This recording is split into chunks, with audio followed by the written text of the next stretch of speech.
Hi, this is an empty house tour of my 120-year-old Victorian fixer-upper.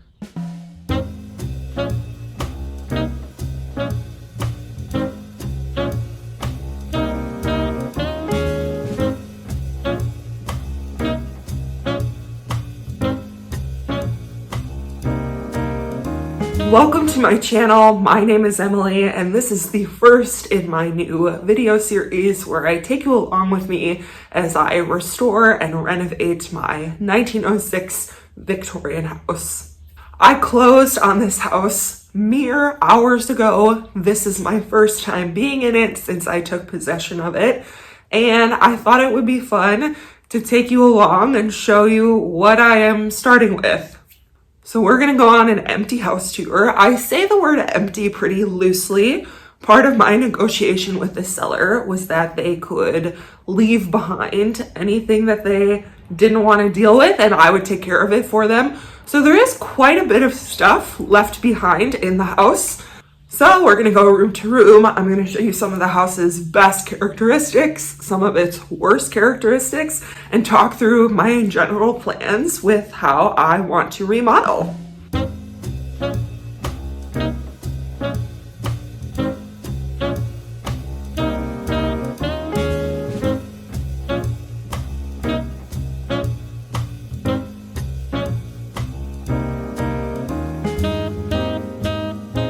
I'm trying to avoid showing too much of the exterior of the house for safety.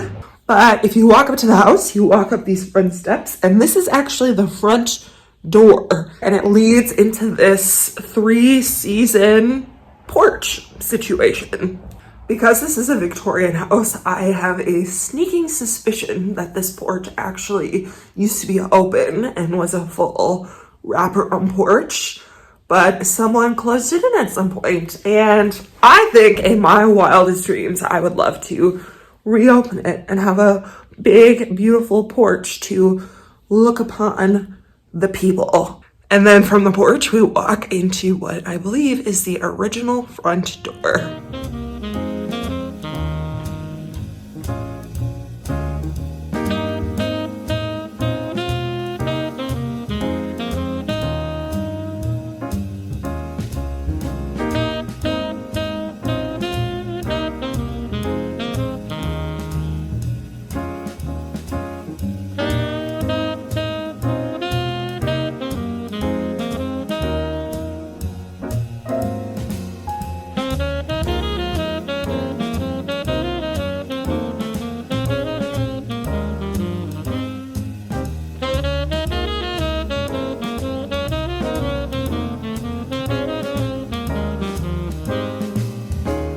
So you walk into the house, the front door is right here, and you are greeted with what I am referring to as the parlor. So let me show you some of my favorite parts. This cord hanging from the light fixture, hands down, best part about the house.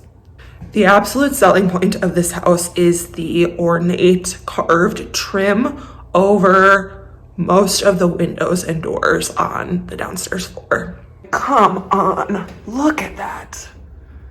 It is on every window, the door frame. It's just so pretty. It is just, I'm just stunned every time I see it. It is so beautiful. Another fun feature of the house is that the previous owners had lots of animals who had their way with every single wooden surface in this home. You're gonna see a lot of this throughout the house.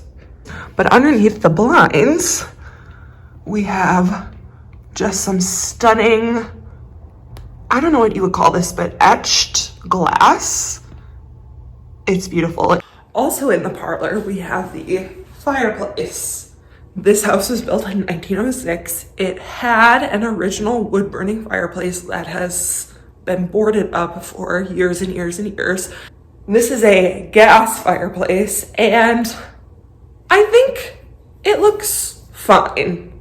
I think whoever put this in gave it their best try to get something that matched the architecture of the house, but I actually think this might be veneer And it is just kind of like floating in this corner.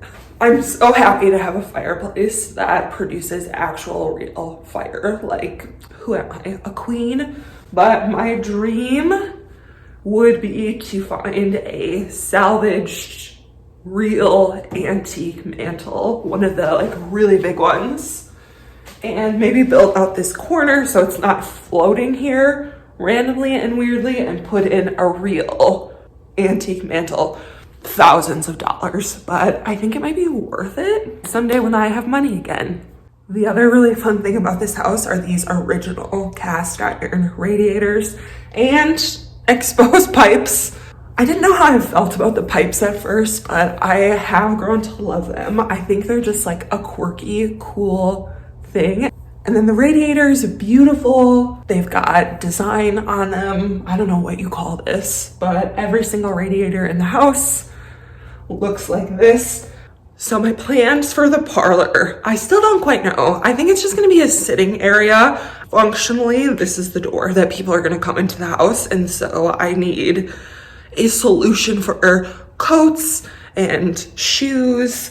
From the parlor, we're gonna walk through these pocket doors, again with that beautiful carved trim, into the dining room. Actually, before we go into the dining room, we have to talk about these doors because I'm obsessed with them. They have original hardware, and you press this button and this pops out, and this is the little handle that you use to pull the door out. And it sticks a little, but they are fully functioning.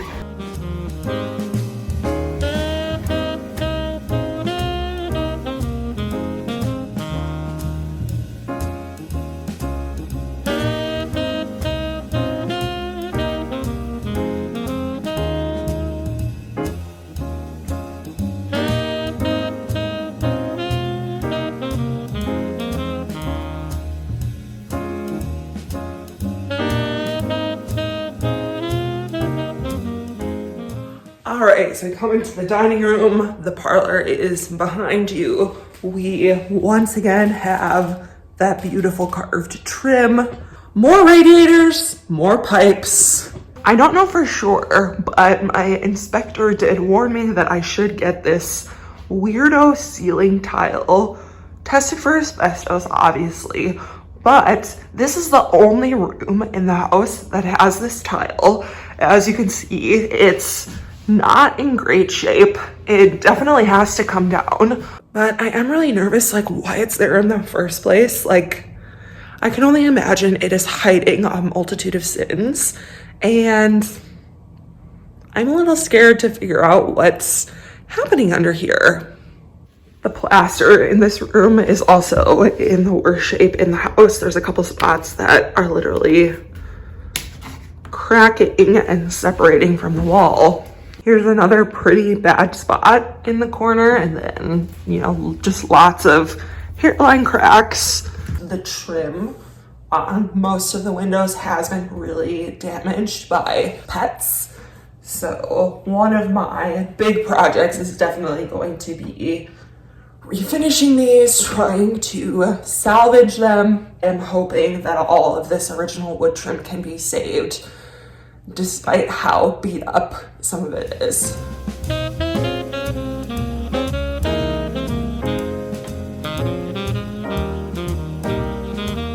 The last big thing to call out in the dining room is this is the door to the kitchen, but I have a closet.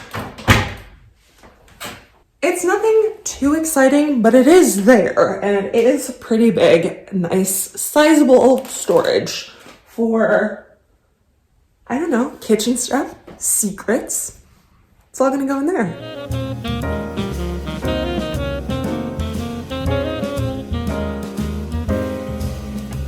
Like, just look at this hinge. I didn't even notice this until just now.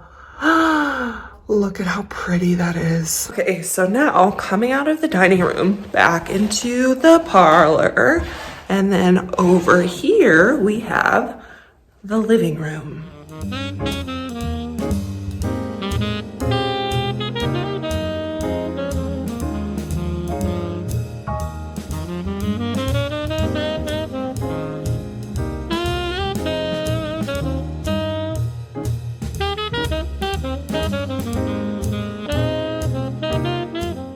All right, coming into the living room, we've got these beautiful bay windows.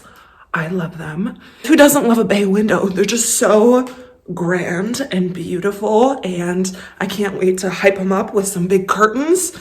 Okay, so something scandalous that I think I want to do to this space eventually. As you can see, the living room and the parlor are kind of like one big space at this point in time. However, there's this little shelf here.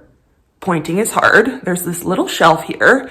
And then you'll also notice on the floor that the wood floor is not continuous. There's this strip of wood in between the parlor and the living room, and the real wood, or the original wood, actually goes in different directions.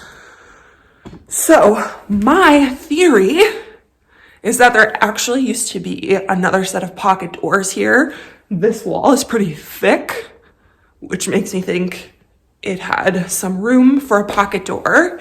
I kind of would love to put it back in. Like, maybe I could salvage some antique pocket doors and reinstall them. Restore this to the original pocket door setup. All right, another weirdo thing about this house is this door in the living room. You'll see these couches left at the previous owners are sitting over here. Bay windows are over here. Door. I'm gonna show you inside. All right, so walking up to the door, what is back here, you may ask? Well, a curtain, first and foremost.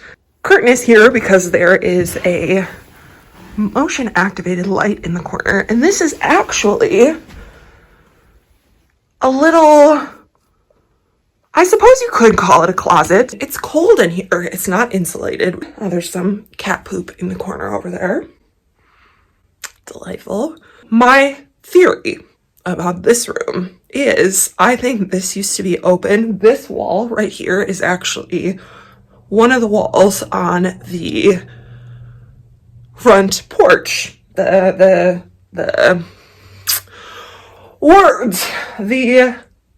three-season porch. And I think this actually used to be a part of the porch, but someone at some point closed it in to maybe make some more storage space.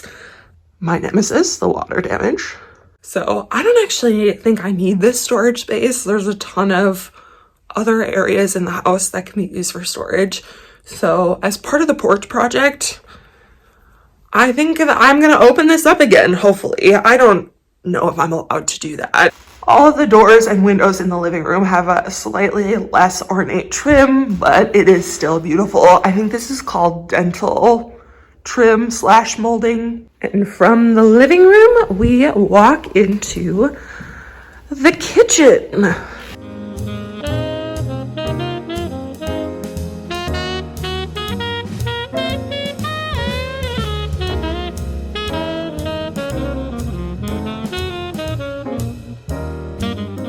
From the other end of the kitchen here is the doorway into the dining room. So dining room, living room.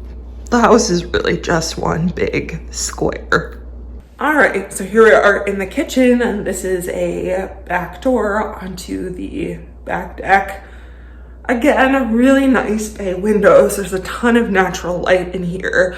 The kitchen was remodeled then again in the 90s, and you know, I think you can tell.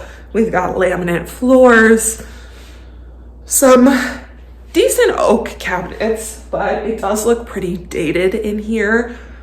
It's pretty low on my list of priorities, but eventually someday I would love to remodel the kitchen, make it just feel a little bit more ornate and special like the rest of the house.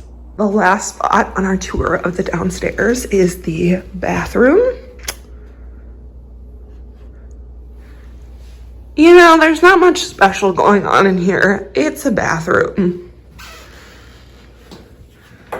It does need some work, obviously. It's pretty banged up, this shower. I am not looking forward to using, but it is what I have. popcorn ceiling. There's no vent, so I will have to get one installed, but there is a nice window out to the backyard in case the neighbors want to watch me shower. I'm having a little snack while I let my phone recharge a bit and just noticing how dirty the ceiling is. The whole house is really dirty. I don't know if that quite comes across on camera, but it could really use a deep clean. A few other fun features of the kitchen. There is no dishwasher, so I'm gonna have to get used to that until I get one installed. The microwave doesn't work, doesn't even have a handle, so I need to get a new microwave. And this is a pretty simple fix, but this sink is so loose. If I'm remembering correctly, there is an exposed outlet under the sink, which I don't know. That feels dangerous. Am I the only one that thinks that? Stairwell from the living room. Let's go upstairs.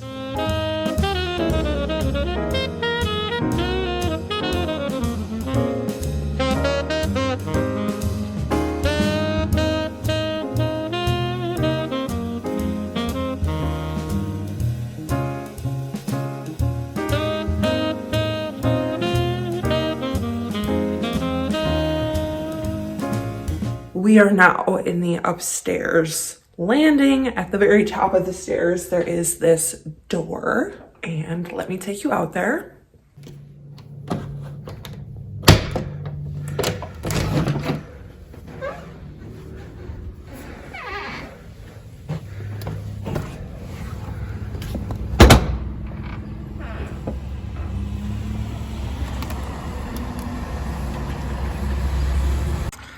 I was under the impression that this was like a cute little upstairs patio, but my inspector told me that they used to have these as fire escapes. So it's not really meant for sitting, but it is kind of cool to have, and it is kind of cool to pop out and look about the neighborhood.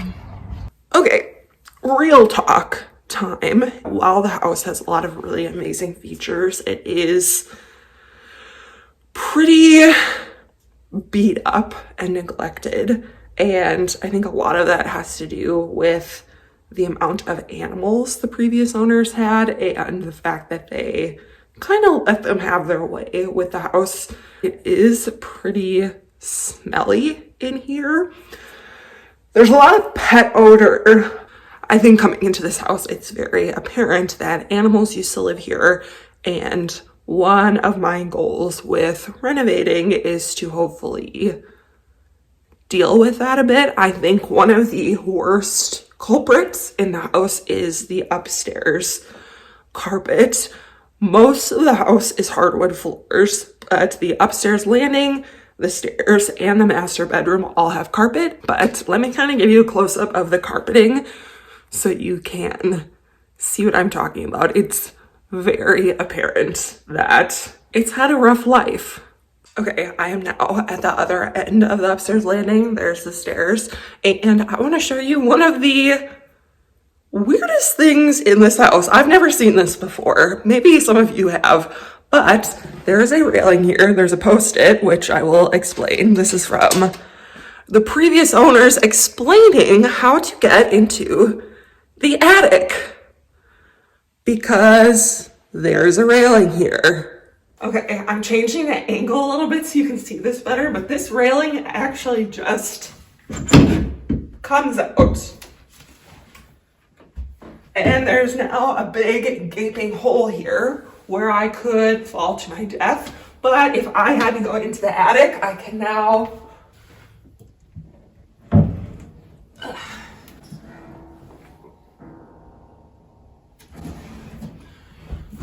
I kind of feel like what is happening in the attic is none of my business. I don't want to go up there. When the attic is pulled down, there's a set of steps that just just puts you right over unprotected over the stairs. I think you could easily fall to your death and really injure yourself. So I'm curious if anyone has seen anything like this before, and I'm gonna have to like really noodle on a different solution. Like maybe there's a better solution to getting up in the attic. Now it's time for the dirtiest secret of this house, and that is that the house has bats in the attic. Bats in the attic. My inspector did not actually see a literal bat, but he did see bat evidence, poop. So I had a bat guy come out and look, and he also did not see any bats in the attic, but he thinks it is an active problem. He estimates that there's maybe a dozen of them up there, so not a horrible infestation, but we do have to get them out. So the bats are hibernating right now. It is December. They are a protected species. So there's nothing I can do about them until the spring. And then in the spring, I will be having someone out to exclude them, bat-proof the attic, clean up the poop that is up there.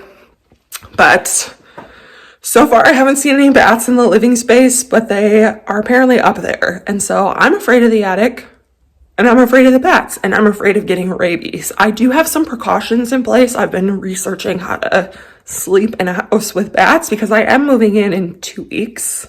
So, send me your good vibes that I don't get bit by a bat in my sleep and contract rabies. And then hopefully this will stop being a problem in the spring. We'll get them all taken care of and out of the house.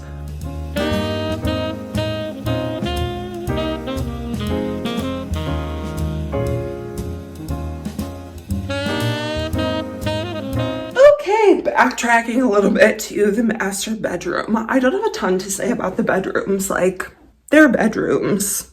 They're cubes. Like, it's a room.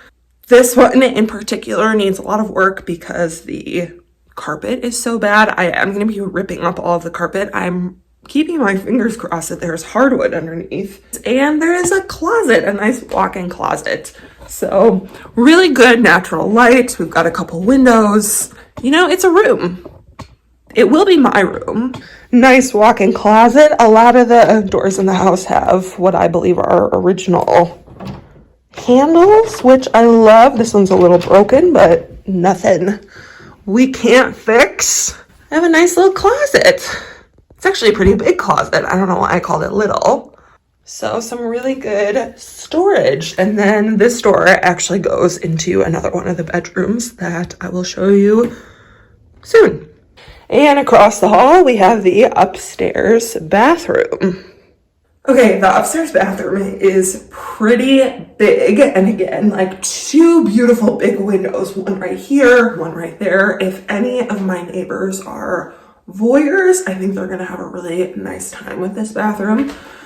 But back here, we have toilet, shower. We have to talk about this shower. When the previous owners moved in 7 years ago, this is a jetted bathtub, and they tried running the jets with a cleaner to clear them out. And so they left the bathtub running for 15-20 minutes.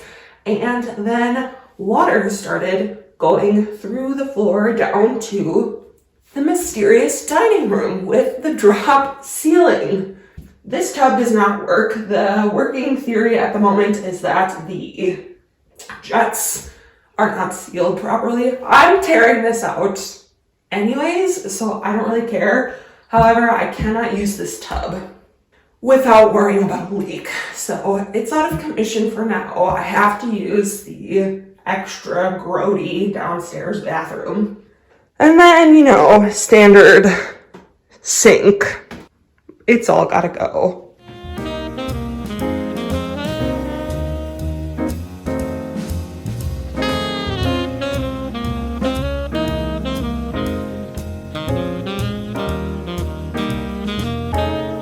Alright, walking down the hallway again, we get to what is probably the least scary part of the house. And that is the 2 extra bedrooms. These are actually not that bad compared to the rest of the house. I don't love the paint colors, but you know, that's a quick fix. All right, so this is the yellow room for obvious reasons. Eventually, this is going to be my craft room. It is the smallest of the 2 extra bedrooms.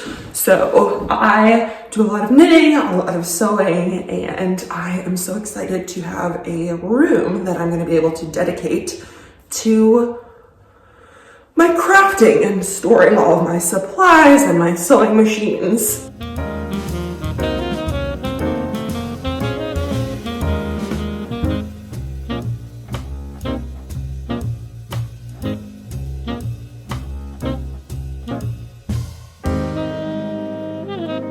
And lastly, we have the blue bedroom. This is going to be my guest room.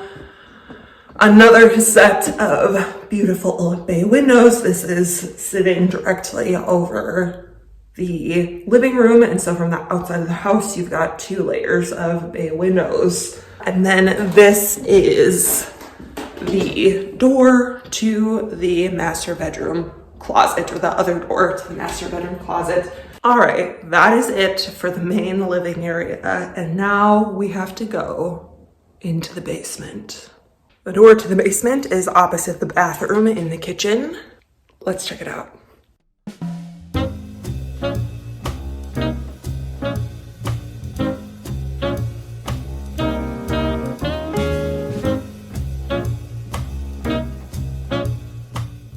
Okay, I'm at the bottom of the basement stairs, and the basement it could be worse. And it's just a little creepy because there's a lot of little disparate rooms. It's like a maze down here. I don't know what I'm gonna do down here. Probably just use it for storage at this point, but maybe someday I will make use of this space in a more functional way.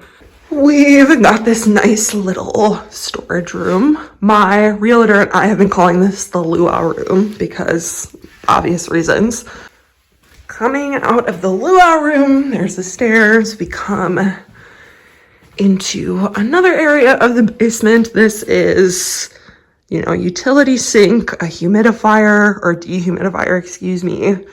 My electrical box that is not to code. That'll be fun. A fun little thing to spend my money on.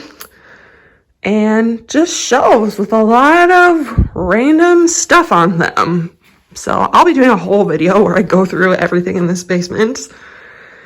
And, even I don't know what I'm going to find. All right, if we go over here,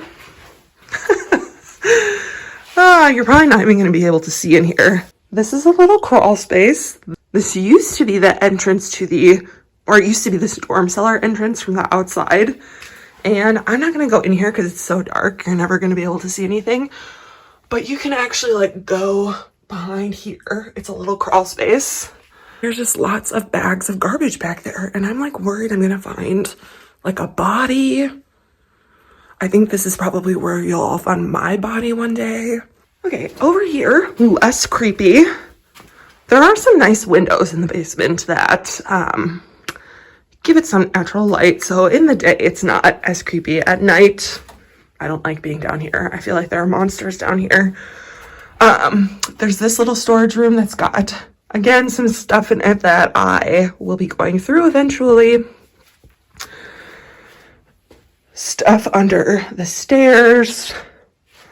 And then over here, we have the washer and dryer. That is it for the creepy basement. The last area I would love to show you is the backyard and the garage. Let's go out the back door and into the backyard.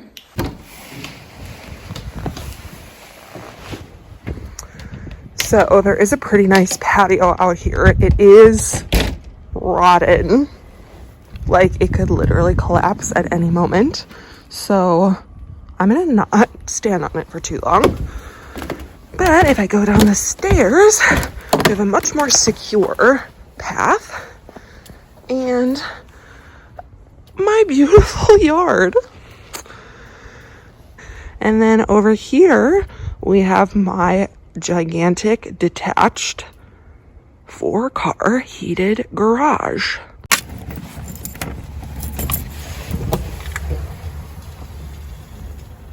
pretty dark in here, but as you can see, it is massive. I think the previous owners were mechanics, and they were the ones that built this garage, and they used it to do some of their work. It shows because this garage is so big. But yeah, I'll give you a little sneak peek at what the previous owners left for me.